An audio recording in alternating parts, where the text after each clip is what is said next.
What's up, guys? This is the Gospel According to Mark with a C. He is I, and I am he. Just taking some time to tell you exactly what's on my mind. I hope everyone is enjoying the holidays, and I am about to get dressed to go to work. But before I do, I want to talk about the Kenobi fan film that I just saw actually yesterday evening, and I want to give my impressions and thoughts on that. And before I do, I want to thank everybody who likes and shares and subscribes. Apparently, YouTube just did a purge where like people are losing subs all over the place. And I say welcome to my world, because this is what's been happening to me now for the better part of a year. It seems like every month my channel gets purged.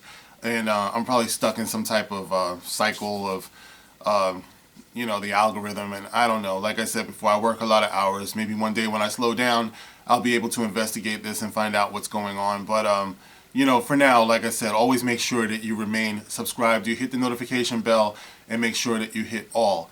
And I want to remind you guys also that you can find me on Twitter. That link is always in the description box, as well as a PayPal if you want to help the channel grow, and I do appreciate that.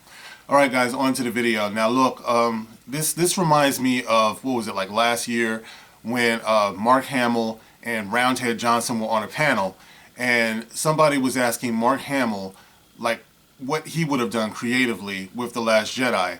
And we all know the story by now. Most of us do anyway. Rian Johnson turned to Mark Hamill most disrespectfully and said, "Yeah, what would you do, motherfucker?" Remember that? All right, and that always sticks with me, because what Roundhead doesn't understand is that the Star Wars community is full of like mega talented, imaginative, passionate people. There are so many fan films out there where it's nothing but love, so it's like you can't throw out a love letter to Star Wars fans lightly, because there are so many Star Wars fans who are also creative, who also write, who also illustrate, who direct, who act. So you're probably going to get the most criticism from the Star Wars fan community, because so many of us are passionate and truly love Star Wars in a way that a lot of fan bases never do achieve. No disrespect to other fan bases, but I'm just saying Star Wars is unique. You must know this after decades of love and devotion. But that brings us to the Kenobi fan film that I just watched. And wow, man, I gotta say that I was very impressed, because one thing that I've been kind of, I guess, a little bit critical about, or maybe even dreading a little bit when we talk about any solo Kenobi type film, is that I was always worried that we were going to be stuck in the desert. You know what I mean? Like, if we're talking about the time between, I guess, would be Revenge of the Sith and A New Hope, like, that's a lot of years in the desert, and he's just looking after Luke. So it's like, what the hell could have been happening with him for all these years without him blowing his cover? And would it just be like him running over just to look and see if Luke is okay, and then he runs back? I mean, that doesn't seem like a series I want to check out. You know what I mean? So I was always like, I don't know. It seems like there's more stories of Kenobi to tell, like when he's training, like when he was coming up, But I figured, let me check this out. So I checked it out.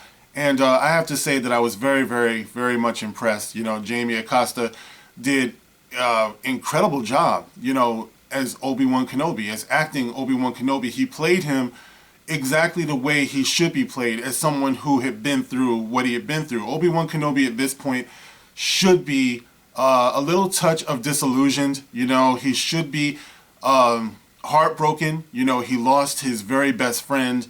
He lost the Jedi Order. I mean, his world has come crashing down around him, and he's just a man, you know what I mean? So, and we saw that Obi-Wan Kenobi was probably one of the most dedicated Jedi, that we followed, since the beginning. So you can only imagine the sense of loss, that he must be feeling. So his isolation, the way that Jamie Acosta plays him, it's very, very appropriate. And like I said, he plays him with like a lot beneath the surface, and I really do appreciate that. That's amazing, that he tapped into that, so he did a good job with that. The music is freaking awesome, man. It's like they got a real like top tier orchestra going on. And since John Williams is stepping down, I would look at things like this, because they do capture a lot of the spirit of the John Williams score, which is brilliant. But and actually in the credits it says inspired by the music of John Williams, and you can tell it's very much inspired, you know. So as far as the conflict, I mean the pacing is good too, guys. By the way, the pacing is very good. You know, for being stuck out in the desert, like I said, I was like, oh my god, nothing but sand. But they move the story along. It's probably about 20 minutes, you know, and the conflict is that the Empire is still roaming around, you know, looking for, I don't know what they're looking for, any leftover Jedi, you know, any chosen ones out there, I don't know, you know what I mean? But they're looking for something, you know, so they happen across the, you know, the home, the childhood home of Luke Skywalker, where Luke looks like he might be something like maybe 4 or 5 years old, man. And, you know, man, that was great to see, by the way. And Aunt Beru and Uncle Owen in there. And I love the actors who played them. They embodied them perfectly. Uncle Owen was just enough of a badass and a protector, and he's dedicated in his way too, you know, to the safety of Luke. He's telling Obi-Wan, you know, you should probably go on because you're kind of endangering, you know, Luke just by being here. I mean, I always thought that too. Why wouldn't Darth Vader or the Emperor have sensed the presence of the Jedi, especially Obi-Wan, you know? And so Uncle Owen is telling them, I don't know if you being here is protecting him, you know, and they play them so well, you know, Uncle Owen and Aunt Beru, by the way, that it makes you want to see their last stand, you know, in A New Hope, you know, like exactly how they went down. It makes their demise even more tragic, you know, because they were so dedicated to Luke. And Obi-Wan knows his mission, so he's got to stay on point. He's got to stay focused. So, yes, so the Empire comes a-calling, and, you know, it kind of reminds me a little bit of the beginning of Rogue One, you know, where Krennic comes in and, you know, he's asking questions and they're lying to him and the child is hiding. In this case, it's the same thing. You know, they get caught lying. And now it's like, what are they going to do now? You know, so they're about to find themselves in some serious shit. And then here comes Obi-Wan Kenobi doing what he's supposed to do, which is protecting Luke, you know. So he comes in and, you know, there's a scuffle, there's a fight, there's some impressive force using.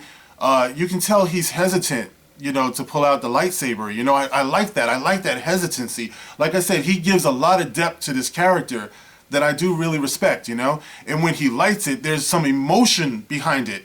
Like he's like, okay, we got to do this then, you know. So he goes on and, you know, he mops up and everything, and it's great, you know. So, and he does this all in front of young Luke. If I have one criticism of this, it would be, well, if young Luke saw this, even at 4 or 5 years old, it's not likely that he would forget that this is what old Ben Kenobi can do. You know what I mean?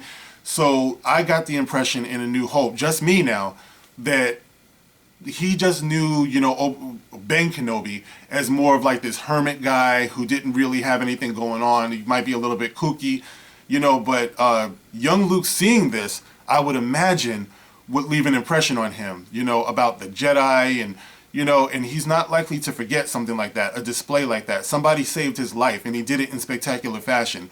So I would think that he would at least suspect that there could be some type of connection between old Ben Kenobi and the Clone Wars, or, you know, like he was surprised by that in episode 4.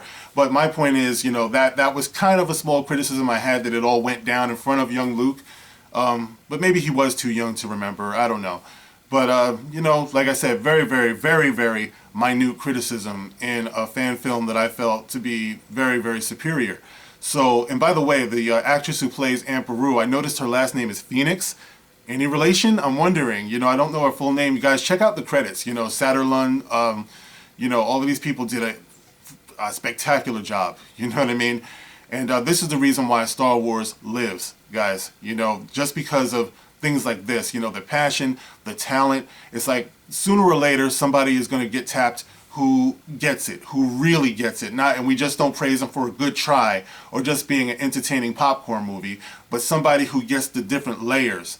You know, so you know, hopefully, you know, we'll see more of this. And I want to applaud everyone who was involved in this, from, you know, Jamie Acosta to all of his technicians and the actors. Everybody brought their A game. And as a you know, as somebody out here who's a fan, you know, who is passionate about Star Wars, I applaud you. I applaud you all for a job like really well done, guys. I really appreciate what you did. So anyway, guys, that's how I felt about Kenobi, the fan film. And I'm going to leave a link also in the description box and probably the comment section too, so you can go check it out and give them a like, give them a shout out, and all of the encouragement that they need, because they are us, and we are they or them. So all right, guys, so check it out. I'm going to get ready for work, and I'll catch you in the next one. Guys, that's it for me. This is the Gospel According to Mark with a C. Rock on.